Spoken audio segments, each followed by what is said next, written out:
ఓం శ్రీరామచంద్ర పరబ్రహ్మణే నమః. ఓం నమో వశిష్ఠ విశ్వామిత్ర వ్యాస వాల్మీకి సుఖాదిభ్యః. ఓం శుక్లాం భరధరం విష్ణుం శశివర్ణం చతుర్భుజం ప్రసన్నవదనం ధ్యాయేత్ సర్వవిఘ్నోపశాంతయే. ఓం నమో బ్రహ్మ విద్యా సంప్రదాయ కర్తృభ్యో వంశ ఋషిభ్యో మహద్భ్యో నమో గురుభ్యః. ఓం శ్రీరామో రామభద్రశ్చ రామచంద్రశ్చ శాశ్వతః రాజీవలోచన శ్రీమాన్ రాజేంద్రో రఘుపొంగవః. శ్రీ యోగ వాసిష్టము నిర్వాణ ప్రకరణము ఉత్తరార్ధము. అయితే అమృతము చేత పరిపూర్ణమైన సరస్సులాగానే జ్ఞాని తన యందు ఆనందాన్ని ధరిస్తాడు. ఇంకా కూడా మాలిన్యరహితమైన పూర్ణచంద్రుడిలాగానే ఇతరులకు ఆనందాన్ని కూడా గొలుపుతాడు. వివేకవంతుడైన వాడు ఈ విశ్వమంతా కూడా భ్రాంతి మాత్రమే అని, ఇంద్రజాలములాగానే అసత్తుతో నిండిపోయినది అని బాగా నిశ్చయించి రోజు రోజుకి కూడా కోరికలను వదిలివేస్తూ ఉంటాడు.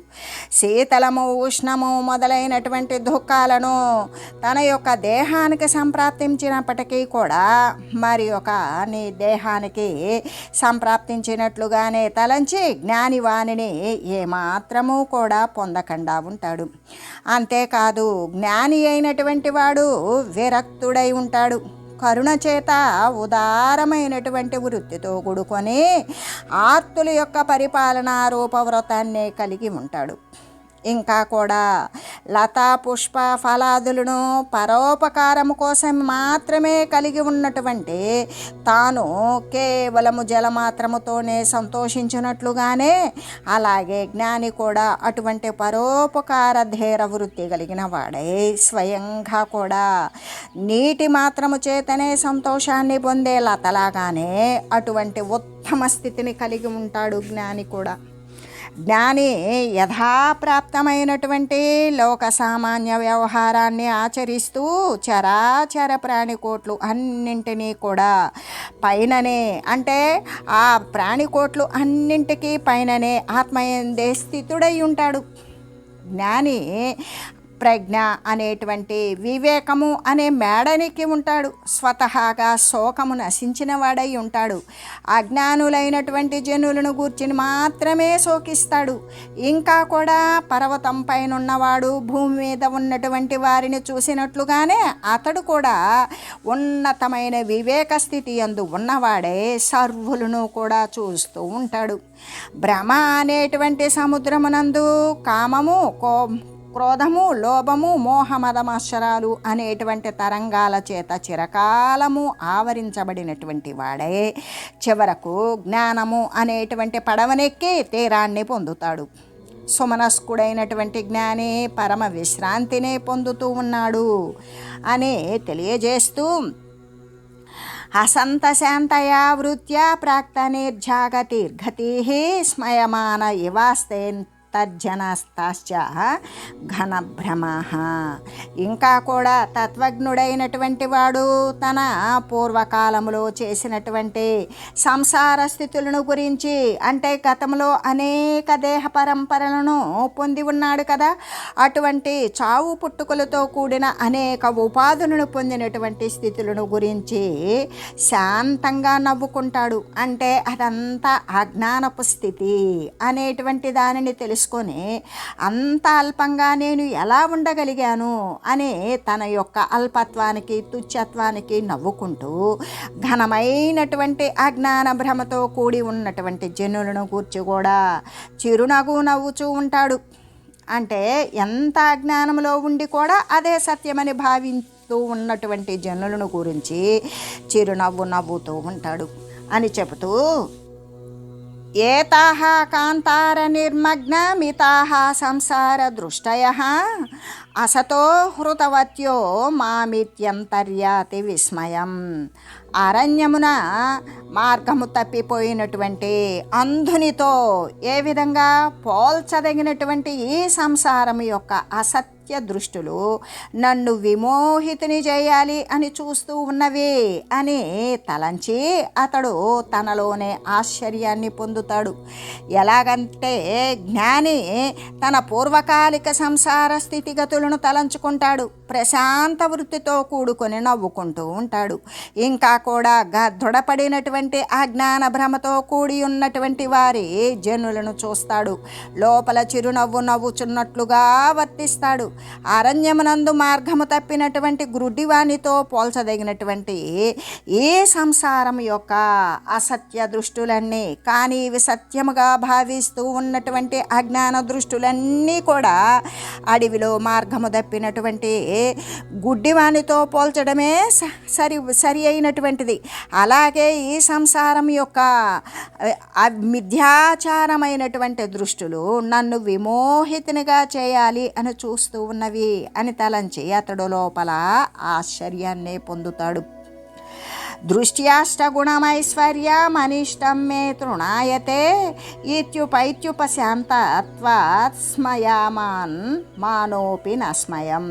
సౌభాగ్యవశము చేత అనిష్టాధైశ్వర్యములు నాకు అరిష్టాలై ఉన్నవి, తృణములాగానే కనబడుతూ ఉన్నది అని ఇట్లు తలంచి జ్ఞాని ఒకంత నవ్వుతూ ఉంటాడు, కానీ గర్వాన్ని మాత్రం పొందకుండా ఉంటాడు. నా యొక్క అదృష్టవశము చేత నా సౌభాగ్యవశము చేత అష్టనిధైశ్వర్యములు అంటే అనిమాది అష్ట ఐశ్వర్యాలు అనేటువంటివి నా యొక్క వివేక దృష్టి చేత నాకిప్పుడు అవన్నీ కూడా ప్రమాదభూతాలుగానే కనబడుతూ, గడ్డిలాగా కనబడుతూ, తృణప్రాయమై కనబడుతూ ఉన్నవి అని ఇలాగా తలచి జ్ఞాని ఒకంత నవ్వుతూ ఉంటాడు, కానీ ఎప్పటికీ కూడా గర్వాన్ని మాత్రం పొందడు అని చెబుతూ అణిమా మహిమ లగిమ ప్రాకామ్య ప్రాసిత్వ అనేటువంటి ఈ సత్వవసిత్వాలు అనేటువంటి అష్టైశ్వర్యాలను కూడా పొంది వివేకమైనటువంటి దృష్టి చేత అవన్నీ కూడా ఆ అణిమాది అష్టైశ్వర్యాలు సైతం కూడా నా యొక్క పారమార్థికమైనటువంటి పరమార్థ దృష్టి చేత నాకిప్పుడు అవన్నీ ఇష్టం లేకుండానే తృణముతో సమానంగానే కనబడుతూ ఉన్నవి అని తలంచి ఒకంత నవ్వుచూ ఉన్నప్పటికీ కూడా జ్ఞాని ప్రశాంతమైన స్థితిని పొంది ఉంటాడు, కానీ ఏమాత్రము కూడా గర్వాన్ని పొంది ఉండడు అని చెబుతూ కశ్చిత్ గిరి గుహాగేహ కశ్చిత్ పుణ్యాశ్రమాశ్రయ కశ్చిత్ గృహస్థాస్తమహ్వాన్ కశ్చిత్ బహురట స్థితః కశ్చిద్ భిక్షాచరాచారః కశ్చిదేకాంతతాపసః కశ్చిన్మౌనవ్రతధరః కశ్చిద్ ధ్యానపరాయణః.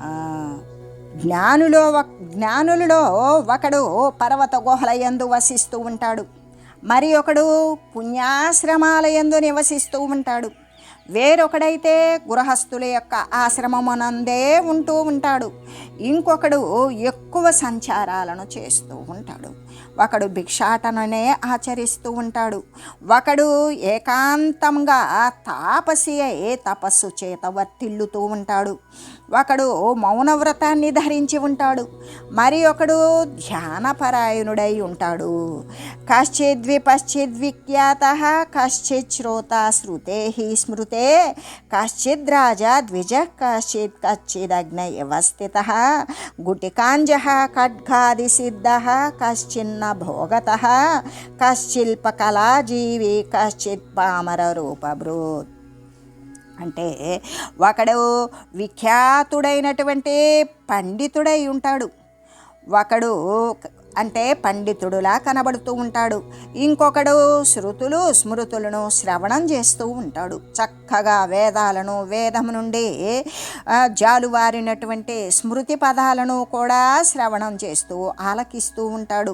ఒకడు రాజై ఉంటాడు, ఒకడు బ్రాహ్మణుడై వెలసిల్లుతాడు, ఒకడు అజ్ఞానిలాగా కనబడుతూ ఉంటాడు, మరి ఒకడు గుటిక అంజనము ఖడ్గము మొదలైనటువంటి ఆకాశగమనము మొదలైనటువంటి సిద్ధులను కూడా పొంది ఉంటాడు. ఒకడైతే శిల్పకళ చేత తన యొక్క జీవికను నిర్వహించుకుంటూ ఉంటాడు అని చెబుతూ, ఒకడు ఏ విధంగా పామరునిలాగానే రూపాన్ని ధరించి ఉంటాడు, కశ్చిత్యక్త సమాచార కశ్చిత్ శ్రోత్రియనాయక కశ్చిదున్మత్త చరిత పరివ్రోజ్యం కశ్చిదాశ్రిత. ఒకడు ఆచారాలు అన్నింటినీ విడిచివేస్తాడు, ఇంకొకడు వేదవేత్తలలో అగ్రగణ్యుడై వెలయుచూ ఉంటాడు, వేరొకడు పిచ్చివానిలాగానే వ్యవహారం చేస్తూ ఉంటాడు, మరి ఒకడు సన్యాసాన్ని గ్రహించి ఉంటాడు అనే చెబుతూ, అంటే ఒకానొక జ్ఞాని అంటే జీవించి ఉండగానే ముక్తత్వాన్ని పొందినటువంటి వాడు, జీవన్ముక్తుడు అయినవాడు పర్వత గుహయే ఇల్లుగా కలిగి ఉంటాడు. మరి ఒకడు పుణ్యాశ్రమాల యందు నివసిస్తూ ఉంటాడు, ఇంకొకడు గృహస్థాశ్రమ ధర్మమునందు నిర్వహణగా సలుపుతూ ఉంటాడు, వేరొకడు ఎక్కువగా సంచారాన్ని చేస్తూ ఉంటాడు, మరి ఒకడు భిక్షాటనను ఆచరిస్తూ ఉంటాడు, ఇంకొకడు ఏకాంతమునందు తపస్సును ఆచరిస్తూ ఉంటాడు, మరి ఒకడు మౌనవ్రతాన్ని ధరించి ఉంటాడు, ఇంకొకడు ధ్యానపరాయణుడై వెలయుచూ ఉంటాడు. వీరంతా కూడా జీవన్ముక్తులే. ఇంకొకడైతే జీవన్ముక్తులలోనే ఇంకొకడు పండితుడుగా ప్రఖ్యాతిని పొంది ఉంటాడు. అలాగే ఒకానొక జ్ఞాని అయితే వేదాలను స్మృతులను కూడా శ్రద్ధగా ఆలకిస్తూ శ్రవణము చేస్తూ అధ్యయనము చేస్తూ ఉంటాడు. మరి ఒకడు రాజుగా ఉంటాడు, ఇంకొకడు బ్రాహ్మణుడై వెలసిల్లుచూ ఉంటాడు, వేరొకడు అజ్ఞానిలాగానే స్థితిని పొంది ఉంటాడు, మరి ఒకడు గుటిక అంజనము ఖడ్గాదుల చేత సిద్ధుడై ఆకాశగమనాన్ని ఆకాశములో చరించేటువంటి విషయాలను ఆచరిస్తూ ఉంటాడు. ఒకానొకడైతే శిల్పకళ చేత తన యొక్క జీవన విధానాన్ని జీవికను నిర్వహిస్తూ ఉంటాడు, మరి ఒకడు పామరుడిలాగానే అజ్ఞానుని మాదిరిగానే రూపాన్ని ధరించి ఉంటాడు, ఇంకొకడైతే ఉత్తమమైనటువంటి ఆచారాలను వదిలివేసి వర్తిస్తూ ఉంటాడు, వేరొకడు శ్రోత్రియ నాయకుడై బరగుచూ ఉంటాడు అనే చెబుతూ, ఎలాగంటే ఇక మరి ఒకడేం చేస్తాడు, పిచ్చివానిలాగానే చేష్టలను చేస్తూ ఉంటాడు, అంటే ఇంకొకడు వేదవేత్తలలో అగ్రగణ్యుడై వెలయుచూ ఉంటాడు, మరి ఒకడు సన్యాసాన్ని గ్రహించి ఉంటాడు. పురుషోన శరీరాది నచ చిత్తాది కించిన పురుషశ్చేతనం నా మానసనస్యతి కర్హి చేత్. పురుషుడు అంటే ఆత్మ అనేటువంటి శరీరాదులు కానివాడు, చిత్తాదులా అంటే చిత్తము మొదలైనవి కూడా కానివాడే, కేవలము చేతన మాత్రుడే అయ్యున్నాడు. అతడు ఎప్పటికీ కూడా నశించడు. అంటే మనుజుడు అయినటువంటి వాడు పురుషుడే కదా. పురుషుడు అంటే ఇక్కడ మగ ఆడ అనేటువంటి లింగతత్వానికి చెందినటువంటి విషయం కాదు. అయితే ఎవడైతే చేతనత్వముతో ఉన్నాడో వాడే పురుషుడు, వాడే మనుజుడు, ఆ మనుజుడే పురుషుడు. వాడు శరీరము మొదలైనటువంటి వాడు కాడు. చిత్తము మనసు అనేటువంటిదా అంటే అది కానివాడు, ఒకంతైనా సరే చిత్తాదులు కూడా కానివాడే. పురుషుడు అంటే చేతనమే కదా, ఆత్మయే అయ్యున్నాడు. అతడు ఎప్పటికీ కూడా నశించడు అనే చెబుతూ, ఆశ్చేద్యో సావదాహ్యో సావక్లేధ్యో శోష్య ఏవ చ నిత్యః సర్వగతః స్థాణురచలో సౌ సనాతనః. అటువంటి చైతన్య స్వరూపుడైనటువంటి పురుషుడు దేని చేత కూడా బాధింపబడడు, ఛేదింపబడడు. పోనీ దేని చేతైనా దహింపబడతాడా అంటే దహింపబడేటువంటి వాడు కాడు, ఏ నీటి చేత జలము చేత కూడా తడుపబడేటువంటి వాడు కాదు, ఏ ఎండ చేత కూడా ఎండెంపబడేటువంటి వాడు కాడు. అంటే అతడే శాశ్వతుడు, నిత్యుడు, సర్వము వ్యాపించి ఉన్నవాడు, స్థాణువులాగానే మరి కదలిని వాడిలాగానే నిశ్చలమై ఉన్నటువంటి వాడు సనాతనుడు అనే చెబుతూ, చేతనారూపుడే అవడము చేత వాస్తవానికి పురుషుడు దేని చేత బాధింపబడడు, దేని చేతను దహింపబడడు, దేని చేతను తడుపబడడు, దేని చేత కూడా ఎండింపబడడు. అతడు ఎందుకు అంటే అతడే శాశ్వతుడు కాబట్టి. శాశ్వతమైనటువంటి దానికి పరిచ్ఛిన్నమైన వస్తువుల చేత ఏమాత్రము కూడా ఆ వస్తువుల చేత నిగ్రహింపబడేటువంటి స్థితి కానివాడు కాబట్టి అతడు శాశ్వతుడు, నిత్యుడు, సత్యుడు, సర్వవ్యాపకము కలిగినటువంటి వాడు, కూటస్థుడు, చరాచర వస్తువులకు మిగిలినటువంటి వాడు నిశ్చలుడు సనాతనుడు. ఇది సమ్యక్ ప్రబుద్ధో యః స యథా యత్ర తిష్టతి తదా తిష్టతు తత్రత్ర స్థానాస్థానీయమేన కిం. ఇటువంటి చిత్పురుషునే బాగుగా తెలిసినటువంటి పురుషోత్తముడైనటువంటి వాడే కదా జ్ఞాని. అలా ఈ చిత్పురుషుని గురించి బాగా ఎరిగినటువంటి పురుషోత్తముడు, పురుషులలో కూడా ఉత్తముడైనటువంటి వాడే జ్ఞాని. ఆ జ్ఞాని ఇంకా ఎక్కడ ఎట్లా ఉంటాడో అతడు అలాగే ఉండుగాక. అంటే ఈ యొక్క వర్ణము ఆశ్రమం స్థానాలచే కానీ ఏ వర్ణాలు అంటే బ్రాహ్మణ క్షత్రియ వైశ్య శూద్రం అనేటువంటి వర్ణాలకు చెందినటువంటిది కాదు. శ్రమము అంటే ఆశ్రమము, బ్రహ్మచర్యము, గృహస్థము, వానప్రస్థము, సన్యాసము అనేటువంటి ఆశ్రమాది స్థానాల చేత కానీ నియమములచే కానీ అటువంటి జ్ఞానికి ఏదైనా సరే ప్రయోజనం ఉన్నదా? ఈ కులస్థుడు, ఈ మతస్థుడు, ఈ ఆశ్రమ ధర్మాన్ని అనుసరించేవాడు అనేటువంటి నియమాల చేత అతనికి ఏదైనా ప్రయోజనం ఉన్నదా అని చెబుతూ, అంటే ఏ ప్రయోజనము లేదు. ఈ ప్రకారంగానే చేతనా పురుషుని యొక్క యథార్థ తత్వాన్ని ఎవడు తెలుసుకున్నాడో అటువంటి వాడు ఎక్కడ ఉంటే అక్కడే ఉండని, ఏ స్థలమందు కానీ ఏ వర్ణాశ్రమాల యందు కానీ ఉంటే ఉండుగాక. స్థానాల యొక్క నియమము చేత అతనికి ఏమి ప్రయోజనం ఉన్నది అని చెబుతూ, పాతాళమా విశతు యాతు నభో విలంఘ్య దిగ్మండలం భ్రమతు పేషణమేవయేనా చిన్మాత్రమే తదజరం నతు యాతు నాశమాకాశ కోశ ఇవ శాంతమజం శివం తత్. ఓ రామచంద్ర, తత్వజ్ఞాని పాతాళమందు ప్రవేశిస్తే ప్రవేశించుగాక, ఆకాశాన్ని ఉల్లంఘించి పైకి వెళితే వెళ్ళుగాక, దిశలయందు పరిభ్రమిస్తాడా పరిభ్రమించుగాక. అటువంటి భ్రమణమునందు మనసోత్తరమైనటువంటి లోకాలయందు అలోకాలు మొదలైనటువంటి పర్వతాల చేత చూర్ణమైతే పోవుగాక. కానీ చిన్మాత్రుడగు అతని యొక్క స్వరూపము ఎప్పుడూ కూడా నశించకుండానే ఉంటుంది కదా. ఎలాగంటే అది ఆకాశ కోశములాగానే ప్రశాంతి అయి ఉంటుంది, నిరుపద్రవమై ఉంటుంది, నిత్యమై ఉంటుంది, అసంగమై ఉంటుంది, అద్వయమై ఉంటుంది, అజమై. అంటే ఎలా అంటే ఆకాశము అనేటువంటిది సర్వత్రా వ్యాపించి ఉన్నది, మరి సర్వానికి ఆసరా అయి ఉన్నది.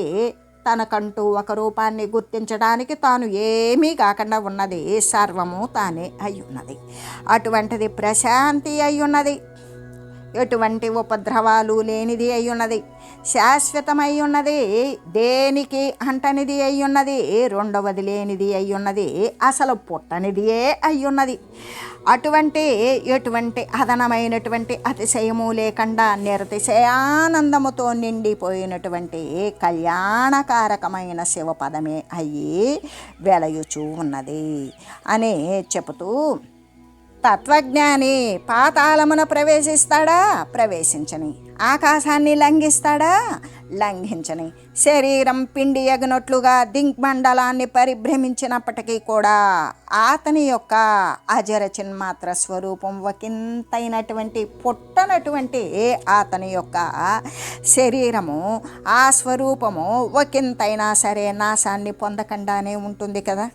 ఎలాగంటే అది ఆకాశములాగానే ప్రశాంతమై ఉంటుంది, జన్మ నశించినది అయి కళ్యాణ రూపమై శివరూపమై నిత్యమై శాశ్వతమై ఉన్నది కదా. భూయోపి బుద్ధతత్వస్య వర్ణ్యతే లక్షణావళి తదాభ్యాస దృఢత్వేన బోధదాఢ్యం భవేదితి. అభ్యాస దృఢత్వము చేత బోధ యొక్క దృఢత్వాన్ని కలిగించడం కోసం మరలా కూడా ఆత్మజ్ఞాని యొక్క లక్షణాలను గురించి ఇక్కడ వర్ణించి తెలియజేసి ఈ నిర్వాణ ప్రకరణమున ఈ ఉత్తరార్ధమునందు మరణాధ్యభావోపదేశము అనేటువంటి దానిని గురించి వర్ణించి తెలియజేశారు. ఇంకా కూడా శ్రీ వశిష్ఠ మునీంద్రులు ఇలాగా తెలియజేస్తూ ఉన్నారు. ఖామాత్రం భాసమాత్రం వాశాంతం భాసత ఏవ చ చిన్మాత్రం యదన్యాద్యంతం తస్య నాశః కథం కథ. ఓ రామచంద్ర, జాగ్రత్త, స్వప్నము, సుషుప్తి అనబడేటువంటి ఈ 3 రకాలైనటువంటి అవస్థల యందు, జాగ్రత్త అవస్థ యందు, స్వప్నావస్థ యందు, సుషుప్తి అవస్థ యందు కూడా, ఈ 3 అవస్థల యందు కూడా సాక్షి మాత్రమే, కేవలము ప్రకాశము మాత్రమే ఉండి విషయాలను, అంటే ఏ ఏ విషయాలు ఉన్నవో వాటిని కనబడేటట్లు చేస్తూ, ఎలా ఉన్నది ఆది లేనటువంటిది అనాది అయి ఉన్నది, అంతము లేనిది అయి అనంతమై ఉన్నది, శాంత రూపముగా కనబడేటువంటిది అయినా ఏ చిన్మాత్రమైతే ఉన్నదో దాని యొక్క నాశము అనేటువంటిది అసలు ఉత్పన్నమే కానప్పుడు నశించడం అనేటువంటిది జరుగుతుందా? అలాగే ఆ సర్వము శాంత రూపముగా కనబడేటువంటి అనాది అయి అనంతమై ప్రకాశింపజేసేటువంటిది అయ్యున్న ఆ చిన్మాత్రం ఏదైతే ఉన్నదో దాని యొక్క నాశనము ఎలా సంభవిస్తుంది? సంభవించదు కదా అని చెబుతూ, ఓ రామచంద్ర, జాగ్రత్త, స్వప్న, సుషుప్తులు అనేటువంటి 3 రకాల అవస్థల యందు కూడా సాక్షి అయి ఉన్నది. కేవలము ప్రకాశం మాత్రమే, అక్కడ ఉన్నటువంటి విషయాలను మాత్రమే కనబడేటట్లు ప్రకాశింపజేయున్నది అనాది అయి అనంతమై శాంత రూపముగా కనబడేటువంటిది అయినట్టి ఏ చిన్మాత్రమైతే ఉన్నదో దాని నాశనము ఎలా ఉత్పన్నమవుతుంది? అసలు దాని నాశము అనేది ఎలా సంభవిస్తుంది? అటువంటి చిన్మాత్రుడే కదా పురుషుడు, అతడు ఎన్నడూ కూడా నశింపడు కదా. చిన్మాత్రము నశించినట్లయితే మరలా ఏది ఎలా ఉత్పన్నం కాగలుగుతుంది? సాక్షి లేకపోతే సృష్టియే అసంభవము కాదు. కాబట్టి చైతన్యము కంటే వేరైనట్టే మరి యొక్క చైతన్యం ఎప్పుడూ కూడా ఎవ్వరికీ కూడా ఉత్పన్నము కాజాలదు. ఎలాగంటే చైతన్యము కేవలము అనుభవం మాత్రమే అయ్యున్నది కదా. ఎందుకు? అది ఎవ్వరికీ కూడా చైతన్యము కంటే ఇతరమైనటువంటి మరొక చైతన్యము ఎవ్వరికీ ఎప్పటికీ కూడా ఇన్ని చైతన్యాలు ఉంటాయా? ఎన్ని చైతన్యాలు చూసినా ఏకరసమాత్రమైనటువంటి ఉన్న చైతన్యం ఒకటి. అయితే అటువంటి చైతన్యము కంటే వేరైనటువంటి మరి ఒక చైతన్యము అనేటువంటిది ఎప్పుడూ కూడా ఎవ్వరికీ కూడా ఉత్పన్నం కాచాలదు కదా. ఎలాగంటే చైతన్యము కేవలము అనుభవానికి మాత్రమే సిద్ధిస్తుంది కాబట్టి, అనుభవం మాత్రమే అయి ఉన్నది కాబట్టి, మరి గతించిన కాలంలో రాబోయేటువంటి కాలముల యందు కూడా అనుభవ మాత్రమున, అంటే గతకాలములో కానీ భవిష్యత్ కాలములో కానీ అనుభవ మాత్రము చేత సర్వ అంశముల యందు కూడా సమానత్వమే వర్తిస్తూ ఉన్నందుచేత చైతన్యానికి ఎప్పుడూ కూడా భిన్నత్వము అనేటువంటిది కలగదు, కలుగనేరదు. అలాగే పురుష భేదము చే కూడా చైతన్యానికి భేదము అనేటువంటిది కలుగుతుందా? కలగదు, కలగజాలదు. ఎలాగంటే చిన్మాత్రమున ఎటు చూసినప్పటికీ కూడా ఇక్కడ ఎల్లడలా కూడా హిమము అనేటువంటిది శీతలంగానే ఉంటుంది, అగ్ని అనేది వేడిగానే ఉష్ణంగానే ఉంటుంది, క్షీరము అంటే పాలు అనేవి మధురంగానే అనుభూతమైనట్టు అవుతుంది. అందుకే అటువంటి ఈ శుద్ధ చిన్మాత్రానికి కూడా ఇక వేరే భేదము అనేటువంటిది ఎలా ఉంటుంది? ఎలా ఉండగలుగుతుంది? అందుకే పురుష భేదాలు అయితే అయి ఉండవచ్చు కానీ చైతన్యానికి భేదము అనేటువంటిది కలుగజాలదు కదా. ఒకవేళ ఈ చార్వాకులు మొదలైనటువంటి వారి యొక్క మతాలను అనుసరించి శరీరము అనేటువంటిది నశించిందా? ఆ శరీరము యొక్క నాశము చేత చిన్మాత్రము కూడా నశిస్తుంది అని అన్నట్లయితే అప్పుడు మరణము చేత సంసారము అనేటువంటిది నశించిపోతుంది కదా. అలా సంసారము అనేటువంటిది నశించిపోవడాన్ని బట్టి మరణము చేత, కేవలము మరణము చేత సంసారము అనేది నశించిపోవడాన్ని బట్టి అటువంటి మరణాన్ని సంతోషింపదగినటువంటి స్థానమున ఇంకా ఎందుకు బాధపడడం, విషాదపడడం, దుఃఖపడడం అనేటువంటిది ఎందుకు? ఎలాగా?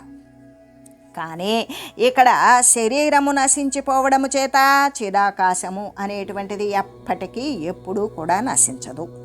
ఎలాగంటే బంధువుల శరీరము నశించినప్పటికీ కూడా మ్లేచ్చులు ఏం చేస్తారంటే వారి పిశాచత్వాన్ని చూస్తూనే ఉంటారు. బంధువులు ఒకవేళ చనిపోయారు, వాళ్ళు దెయ్యాలుగా మారారు అనేటువంటి విధంగానే మ్లేచ్చులు చూస్తూ ఉంటారు. శరీరం ఎంతవరకు అయితే ఉంటుందో అంతవరకు కూడా చైతన్య సత్తా ఉంటుంది అనడం అనేటువంటిదే సరి అయినటువంటిది కానే కాదు. ఎలాగంటే మరణం తర్వాత కూడా శవము ఖండింపబడకుండా ఉన్నప్పటికీ కూడా అది ఎందుకు చెలించడం లేదు అంటే అక్కడ చైతన్యయుక్తమై ఉండుట లేదో అనేటువంటిది నీవే చెప్పు, నీవు దానిని గురించి చెప్పు. ఎలాగంటే శరీరం ఎంతవరకు ఉంటుందో అంతవరకు కూడా చైతన్య సత్తా ఉండటం ఉంటుంది అనేటువంటిది యుక్తమైనటువంటిదా, సరి అయినటువంటిదా అంటే కానే కాదు కదా. ఎలాగంటే చావు తర్వాత కూడా ఒకవేళ ఆ శరీరాన్ని ఖండించబడకుండా ఉన్నట్లయితే అది మరి ఎందుకు చెలించడం లేదు? దాంట్లో చైతన్యం అనేటువంటిది ఉండాలి కదా. శరీరం ఉన్నంతకాలం చైతన్యం ఉన్నది అని భావించినప్పుడు శరీరం ఖండించకుండా, ఖననం చేయకుండా, దహనం చేయకుండా ఆ విధంగా ఉంచిపెట్టినప్పుడు ఆ ప్రేత శరీరంలో చైతన్యము, కదలిక అనేటువంటిది ఉండాలి కదా. మరి ఎందుకు ఉండడం లేదు? అది ఎందుకు కదలడం లేదు? అది చైతన్యముతో కూడి ఉన్నదో లేదో, అది కదలడం లేదంటే నీవే ఆలోచన చేసి మాట్లాడు అని చెబుతూ పిశాచానుభవో జీవ ధర్మశ్చేతశ్చ సర్వదా కిం న పశ్యతి కిం బంధౌ మృతే పశ్యతి తత్తదా. మరణించినటువంటి బంధువుల యొక్క కొంతమంది మరణించారు, మ్లేచ్చుల యొక్క బంధువులు మరణించారు. వారిని ఎలా చూస్తారు? ఆ మరణించినటువంటి వారు పిశాచాలై తిరుగుతున్నారు అనేటువంటిదే మ్లేచ్చుల యొక్క స్వభావం అయి ఉన్నది కదా. అలా అయినట్లయితే అక్కడ అటువంటి పిశాచాన్ని జీవించి ఉండు బంధువునందు ఎందుకు చూడడం లేదు? తన బంధువులు చచ్చిపోతే పిశాచాలుగా మారుతున్నారు, తిరుగుతున్నారు అని చెప్తూ ఉన్నారు మ్లేచ్చులు. అయితే అటువంటి పిశాచాలని బ్రతికి ఉన్నటువంటి బంధువుల్లో ఎందుకు చూడడం లేదు? మరణించిన తర్వాత మాత్రమే ఎందుకు ఆ పిశాచాన్ని చూస్తూ ఉన్నాడు? అక్కడ లేని శరీరం నందు పిశాచాన్ని ఎందుకు ఊహిస్తున్నాడు, ఎందుకు చూస్తున్నాడు అంటే బంధువు యొక్క మరణాన్ని గురించినటువంటి జ్ఞానముతో కూడుకొని ఉన్నప్పుడు అతను పిశాచాన్ని చూడటం అనేటువంటిది జీవుని యొక్క ధర్మమే అయి ఉన్నది అన్నట్లయితే దేశాంతరమున కల్పించబడినటువంటి బంధువు యొక్క ఆ మిథ్యా మరణాన్ని అంటే దూరదేశంలో ఉన్నటువంటి బంధువు మరణించాడు, ఆ మరణించినటువంటి అది వాడు చూడల, కేవలం విన్నాడు. అది మిథ్యా మరణం గురించి విన్నప్పుడు అక్కడ అతని పిశాచాన్ని ఎందుకు చూడడం లేదు? దూరదేశంలో ఉన్నటువంటి వాడు చనిపోతే అక్కడ ఆ చనిపోయిన బంధువులో ఎందుకు పిశాచాన్ని చూడడం లేదు? సమీపంలో ఉన్నటువంటి బంధువులు, గృహంలో ఉన్నటువంటి బంధువులు వారు చనిపోతేనే వారి స్థానంలో పిశాచాన్ని ఎందుకు చూస్తున్నారు? ఈ ప్రకారంగా చైతన్యం యొక్క భేదమును వినాశమును కూడా అసంభవమే అవుతుంది కదా. అలా అసంభవమే అవడము చేత అది సర్వాత్మకమై శాశ్వతమై వస్తుకృత పరిచ్ఛేదము చేత నియమింపబడనిది అయి ఉన్నది. ఇంకా కూడా అదే కదా ఏ దేశాలయందు ఏ కాలాలయందు తనను ఏ విధంగా తెలియచూ ఉన్నదో అక్కడ అట్లాగే ఆ వస్తు రూపంగానే అది అనుభవిస్తూ ఉన్నది అనే చెబుతూ చిద్ఘనమైనటువంటి సంవిత్తు అంటే దృఢమైనటువంటి జ్ఞానం ఏదైతే ఉన్నదో చైతన్యము సత్య సంకల్పంతో కూడి ఉండడము చేత అది బాధింపబడదు. అలా అబాధితమే అవడము చేత సృష్టి ప్రారంభమునందు తన యొక్క సంకల్పము చేత ఏ రీతిగా అగుచూ ఉన్నదో ఆయా రీతిగానే ఎప్పటికీ కూడా సర్వులకు అనుభూతం అవుతూనే ఉన్నది. ఇక్కడ దాని యొక్క స్వభావమే కదా కారణమై ఉన్నది అని తెలియజేస్తూ ఓం మంగళం శ్రీ గురుదేవాయ మహనీయ గుణాత్మనే సర్వలోక శరణ్యాయ సాధురూపాయ మంగళం. ఓం మంగళం కోసలేంద్రాయ రామాయ రామభద్రాయ చక్రవర్తి తనూజాయ సార్వభౌమాయ జానకీ వల్లభాయ శ్రీరామచంద్రాయ మంగళం. ఓం తత్సత్.